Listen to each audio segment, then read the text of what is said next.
ప్రస్తుత వైసీపీ నేత సజ్జలు మాట్లాడుతున్నారు. లైవ్ చూద్దాం. జగన్మోహన్ రెడ్డి గారు చేసినవన్నీ కూడా తన ఖాతాలో, లేదా తనకు అది వద్దనుకుంటే అది విధ్వంసం కింద చూపించడం.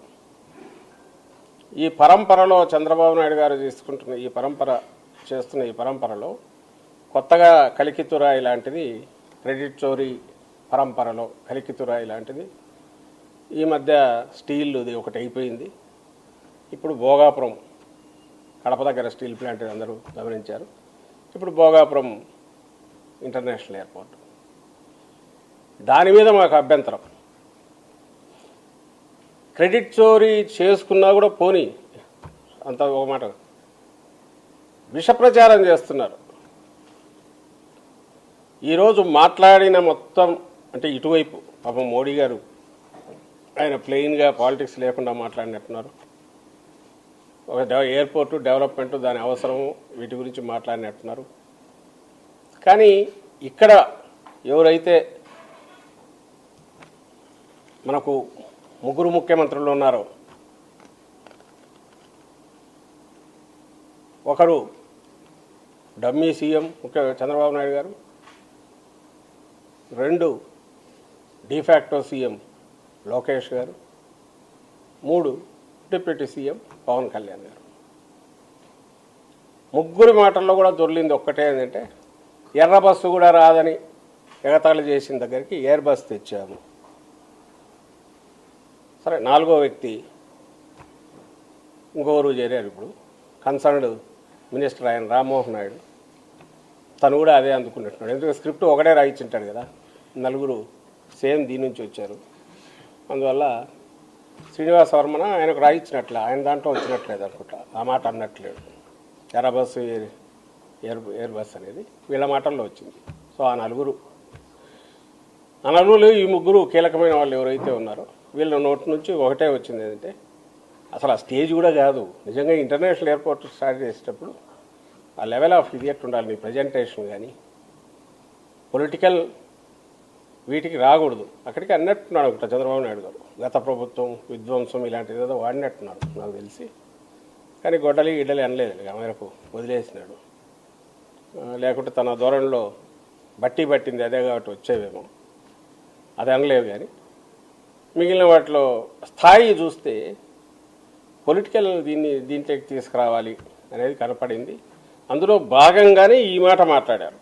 ఇది ఇప్పుడు కాదు, ఈ 4 రోజుల ప్రచారంలో ఇదొక ప్రధాన అంశం. ఎర్ర బస్సు రాదడికి మేము ఎయిర్ బస్ తెస్తున్నాం, ఎర్ర బస్సు రాదడికి మేము ఎయిర్ బస్ తెస్తున్నాం, ఒకటే ఊకదం పడుకుంటున్నాం. సో అందుకోసం అసలు ఏం జగన్మోహన్ రెడ్డి గారు ఎప్పుడు అలాంటి మాట అన్నారా, అనింటి ఏ సందర్భంలో అన్నారు అనేది ఒక్కసారి ముందు నేను ఒక వీడియో ద్వారా ప్రజలకు చూపిద్దామనే ఉద్దేశంతో వీడియో కూడా ఇచ్చాను. శంకర్ అదేబియా ఫస్ట్ది ఎర్ర బస్సు. జగన్మోహన్ రెడ్డి గారు అప్పట్లో భోగాపురం దీనికి సంబంధించి 15,000 ఎకరాలది. కానీ ఇదైనా చెప్తాను, 2 ఎకరాల భూమి ఉంది తల్లి నీకు. 2 ఎకరాల భూమి ఉంది నీకు. పరిస్థితి ఏమిటి తల్లి ఇప్పుడు? ఇద్దరు ఆడపిల్లలు ఒక తమ్ముడు. కానీ మేము చదువుకోవడానికి కూడా ఎర్ర బస్సులేని ఈ ఊర్లో ఎయిర్పోర్ట్ ఎందుకు సార్? చదువుకుంటా ఉన్నాము. మా గ్రామానికి ఎర్ర బస్సు కూడా రాదు, ఎర్ర బస్సు కూడా రాని ఈ గ్రామానికి ఎయిర్పోర్ట్ ఎందుకు సార్ అడుగుతా ఉంది రాష్ట్రాయమ్మ. ఇది ఏమర్థమవుతుంది మీకు ఇందులో? అప్పట్లో 1000 ఎకరాలు భూమి కావాలా, ఇక్కడ ఒక అంతర్జాతీయ ఎయిర్పోర్ట్ అంటే ఒక అంతర్జాతీయ నగరం. అమరావతికి 1,00,000 ఎకరాలు ఉన్నప్పుడు ఎయిర్పోర్ట్కు 15,000 ఎకరాలు లేకపోతే ఎట్లా ఆయన ఉద్దేశం కావచ్చు చంద్రబాబు నాయుడు గారిది. సో అని అప్పుడు అంటున్నప్పుడు దానికి సంబంధించి ప్రజల నుంచి నిరసన వస్తున్నప్పుడు అసలు దేనికోసం ఎందుకని మరీ ఇంత అడ్డగోలు దీంతో ఎట్టబోతారు ప్రపోజల్తో అని ఆ ఉద్యమంలో భాగంగా జగన్మోహన్ రెడ్డి గారు అక్కడ వెళ్ళిన సభలో ఒక అమ్మాయి రైజ్ చేసిన పాయింట్ ఇది. ఆ పాప అన్నదాన్ని జగన్మోహన్ రెడ్డి గారు ఇదిగో ఈ అమ్మాయి ఇట్లా అంటోంది అని ప్రస్తావించారు. మీరు చేసే విష ప్రచారము అది ఏది జగన్మోహన్ రెడ్డి గారు ఎందుకంటారా నాకు అర్థం కావట్లా. ఎర్ర బస్సు రాలేదని పోనీ నువ్వేమైనా చేసినావాడా? ఆ రోజు అక్కడ ఉన్న దానికి సంబంధించి ఎయిర్పోర్ట్కి సంబంధించి ఏమన్నా మీరు చేసినారా? లేదుగా. జరిగింది ఎవరి హయాంలో? జగన్మోహన్ రెడ్డి గారి హయాంలో. కొబ్బరికాయ కొట్టింది, గుమ్మడికాయ కట్టింది నేనే అని చంద్రబాబు నాయుడు గారు అంటున్నారు. అవును, కొబ్బరికాయ కొట్టావు ఎప్పుడు? 2019 ఎన్నికలకు కరెక్ట్గా నెలన్నర ముందు ఫిబ్రవరిలో 2019 ఫిబ్రవరిలో హడావుడిగా పోయి ఓ బండ నల్లగా ఉంది కాబట్టి బహుశా చీమకుర్తి దగ్గర నుంచి తెప్పించారు, తీసుకెళ్ళి ఒకటి పాతి దాని మీద శంకుస్థాపన అని రాసి వదిలేశాడు. ఆ తర్వాత చేసిందంతా జగన్మోహన్ రెడ్డి గారు, మొత్తం పూర్తి చేసింది జగన్మోహన్ రెడ్డి గారు. దాదాపు పూర్తయిన దాన్ని ఎవరు వచ్చి దాన్ని అందుకున్నారు? ఈయన వచ్చేసి దాని ఫలాలు ఈరోజు చూస్తున్నారు. నేను అందుకే ముందే అన్నది, నువ్వు క్రెడిట్ చోరీ చేస్తున్నావా? చేసేది ఏదో మామూలుగా చేసుకున్న పర్లే కానీ పొడిచి కెలికి లేపి గీకి తన్నించుకోవడం ఎందుకు అని చంద్రబాబు నాయుడు గారిని సూటిగా ప్రశ్నిస్తున్నాను. దానివల్ల ఈ ఘర్షణలో వచ్చేది ఏం లేదు. గత ప్రభుత్వం అనాల్సిన అవసరం లేదు. అయ్యా ఎయిర్పోర్ట్ వచ్చింది బ్రహ్మాండం అని, మంచి పరిణామం ఇది, దీనికి ప్రారంభోత్సవం చేయడం నా అదృష్టం, ఇట్లాంటివి చెప్పేసి క్లోజ్ చేస్తే ఎవడు కెలుకుతాం? ఏం పని? జగన్మోహన్ రెడ్డి గారు అదే పనిగా వచ్చి అట్లా అనుకున్నాయనైతే పెద్దానికి ముందే ఏదో పద్ధతిలో చేసి ప్రారంభం రిబ్బన్ కట్ చేసేవాడు ఆ రోజే. ఎందుకంటే సుమారుగా పూర్తి చేశారు. అనుకోవాలా, ప్రాసెస్లో జరగాలి.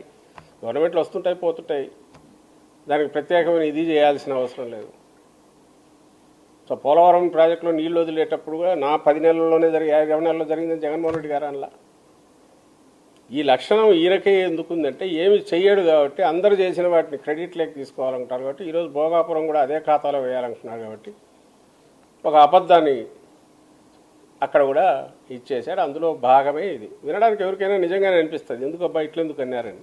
ఎక్కడన్నారు ఈయన జగన్మోహన్ రెడ్డి గారు ఆ మాట? పోనీ ఇదే మాట చిలక పలుకులాగా పలికిన ఉప ముఖ్యమంత్రి పవన్ కళ్యాణ్ గారు ఆయనేమన్నాడు ఆ రోజు? ఓసారి విందాం. పవన్ కళ్యాణ్ వినండి.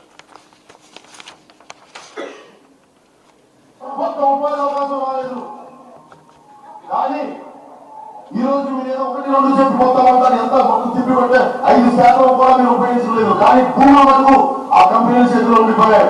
రైతులు నష్టపోయారు, రైతాంగాన్ని ధ్వంసం చేశారు, పొలాన్ని ధ్వంసం చేశారు, ప్రకృతిని ధ్వంసం చేశారు. మీరు ఎస్సీ సెక్రటరీ ఈ రోజు మళ్ళీ కూర్చొని పోలవరం ఎయిర్పోర్ట్ చెప్పి ఎయిర్పోర్ట్ ఎక్కడ ఏముంది? మొత్తం కూర్చొని భూముల్ని తీసుకొని మీ కబ్జాలో పెట్టుకోవాలి తప్ప ఒక అభివృద్ధి లేదు. ఏం మాట్లాడతారు మీరు? ఇది మన పవన్ కళ్యాణ్ గారి వాచ ఆ రోజుల్లో మాట్లాడినప్పుడు. ఎందుకన్నారా ఆ రోజు అంటే, మీరు 1000 ఎకరాలని అంటున్నారు, మొత్తం 1000 ఎకరాలు మీ కబ్జాలో పెట్టుకుంటున్నారు, దాన్ని ఉపయోగించేది లేదు 5% కూడా అంటూ ఎస్సీజెడ్లను అంటూ కంపెనీల చేతిలో పెట్టారు, ఇంకోటి చేసి కానీ ఏం చేస్తారు?